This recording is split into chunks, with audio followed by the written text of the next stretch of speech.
বাড়িতে একটি মাত্র গাছ লাগান, জিনেরা কোনোদিন প্রবেশ করবে না এবং আপনি সম্পদশালী হতে পারবেন। আপনার ঘরের ভিতরে আল্লাহ তাআলা বরকত দিয়ে দিবেন। এই গাছটি হচ্ছে জান্নাতি গাছ। আমাদের বাড়িতে কিন্তু অনেক সময় জিনেরা, দুষ্ট জিনেরা আক্রমণ করে থাকে, অনেক সময় আসর করে থাকে, যার কারণে ঘরে কোনো বরকত থাকে না। একের পর এক মানুষ অসুস্থ হয়ে যায় এবং অনেক সময় জাদুটোনা হয়, কুফরি কালাম হয়ে থাকে। অনেকে জিন পাচার করে মানুষকে ক্ষতি করার চেষ্টা করে। আল্লাহ তাআলা মানুষদের ব্যাপারে একটা সূরা নাজিল করেছে, সূরাতুন নাস, আর একটা জিনদের ব্যাপারেও সূরা নাজিল করেছে, সূরাতুল জিন। সুতরাং জিন জাতি বলতে কিছু একটা আছে, অদৃশ্য জিনিস, যাদেরকে আমরা দেখতে পারি না। আল্লাহ তাআলা তাদেরকে অদৃশ্য করে রেখেছেন।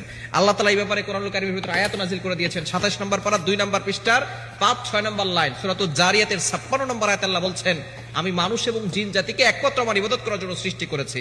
সুতরাং জিন জাতি আছে, এটা যদি কেউ বিশ্বাস না করে তাহলে তার ঈমানও থাকবে না, সে মুসলমান থেকে খারিজ হয়ে যাবে। এজন্য জিন জাতি আছে এবং জিন জাতি মানুষকে ক্ষতি করে। যারা অনেক সময় ভয় পেয়েছেন, বিপদে পড়েছেন, তারা এটা বুঝে। আর যারা এখনো বিপদে পড়ে নাই তারা মনে করে জিন জাতি কিছুই না, এটা মানসিক ভারসাম্যহীনতা। এই জিন জাতিগুলো কোন কোন গাছে থাকে এটা আগে আমরা জানবো। যেই গাছে থাকে, 1 নম্বর হচ্ছে তেঁতুল গাছ, বট গাছে থাকে, বড় তাল গাছে থাকে। যে গাছগুলো অনেক বড় হয়ে গেছে এই গাছগুলোতে জিন জাতি বসবাস করে।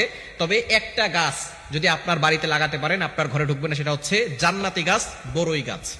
এই বড়ই গাছটা হচ্ছে খুবই ভালো একটি গাছ এবং এটা জান্নাতি গাছ। সিদরাতুল মুনতাহা, 7 আসমানের পর একটা জায়গা আছে সিদরাতুল মুনতাহা। এটা নবীজি সাল্লাল্লাহু আলাইহি ওয়াসাল্লাম যখন মেরাজে গিয়েছিলেন তখন তিনি এই সিদরাতুল মুনতাহা একটা গাছ দেখেছেন, বড়ই গাছ। এই বড়ই গাছটা এত বড় গাছ যার পাতাগুলো হচ্ছে হাতির কানের মতো এবং তার বড়ই, এক একটা বড়ই হয় 12 মণ ওজনের, 11 থেকে 12 মণ ওজনের এক একটা বড়ই হয়। নবীজি সাল্লাল্লাহু আলাইহি ওয়াসাল্লাম নিজে এসে মেরাজ থেকে বলেছেন যে সেখানে একটা বড়ই গাছ আছে। সুতরাং এই গাছটা হচ্ছে জান্নাতি গাছ। এবং আমরা যখন ইন্তেকাল করি তখন কিন্তু আমাদেরকে এই বড়ই গাছের পাতা দিয়েই আমাদেরকে কিন্তু গরম পানি দিয়ে তারপরে গোসল করানো হয়। নবীজি সাল্লাল্লাহু আলাইহি ওয়াসাল্লামের কলিজার টুকরা সন্তান যায়েনব রাদিয়াল্লাহু তাআলা আনহা, তিনি যখন ইন্তেকাল করেছেন তখন তাকে, বুখারী শরীফের হাদিস, এই বড়ই গাছের পাতা দিয়ে তাকে গোসল করানো হয়েছিল গরম পানিতে। এটা কেন? বর্তমান চিকিৎসা বিজ্ঞান দেখতেছে যে বড়ই গাছের পাতা দিয়ে গোসল করানো হয় কেন।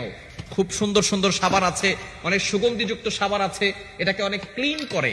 কিন্তু বড়ই গাছের পাতা দিয়ে কেন করা হয়? যখন গরম পানির ভিতরে বড়ই পাতা দেওয়া হয় তখন এই পানিটাকে বড়ই পাতা এতটা ক্লিন করে অন্য কোনো পাতা করতে পারে না এবং সাবানও এতটা পরিষ্কার করতে পারে না। এই বড়ই গাছের পাতাটার এতটা গুণ রয়েছে, যার কারণে মৃত্যুর সময় তাকে পবিত্র পানি দিয়ে এবং সুন্দর পরিষ্কার পরিচ্ছন্ন পানি দিয়ে গোসল করানোর জন্য ইসলামের বিধান রয়েছে। এজন্য এই বড়ই গাছের পাতার ভিতরে অনেক গুণ রয়েছে এবং বড়ই গাছটা হচ্ছে বরকতি গাছ। আপনার বাড়িতে যদি থাকে ইনশাআল্লাহ আপনার ঘরের ভিতরে বরকত আসবে এবং জিনরা প্রবেশ করতে পারবে না। অনেকে বলে, হুজুর আমার বাসায় তো বড়ই গাছ আছে, তারপর জিন আসে, ঘরের ভিতরে অন্যায় হচ্ছে, নামাজ হচ্ছে না, অন্যায় কাজ করতেছেন, তখন কিন্তু বড়ই গাছ দিয়ে কোনো লাভ হবে না। এজন্য অবশ্যই নামাজ পড়তে হবে, আল্লাহর ইবাদত করতে হবে, হারাম ছাড়তে হবে, সব সময় পবিত্র পরিচ্ছন্ন থাকার চেষ্টা করতে হবে। ইনশাআল্লাহ দেখবেন আপনার ঘরের ভিতরে বড়ই গাছ থাকলে তখন আর কোনো ক্ষতি কেউ করতে পারবে না। যেহেতু এই গাছটা সিদরাতুল মুনতাহা 7 আসমানের উপরে আছে বড়ই গাছ, সুতরাং সেই গাছটা যদি আপনার ঘরে লাগান, এই জান্নাতি গাছের জন্য, এই বরকতের জন্য আপনার ঘরের ভিতরে বরকত আসবে। আল্লাহ পাক রব্বুল আলামিন রিজিকের ভিতরে বরকত দান করবেন, সম্পদের ভিতরে বরকত দান করবেন, সংসারের ভিতরে আল্লাহ তাআলা সুখ শান্তির ব্যবস্থা করবেন, জিনের আক্রমণ এবং দুষ্ট মানুষের আক্রমণ থেকে আল্লাহ আপনাদেরকে হেফাজত করবেন।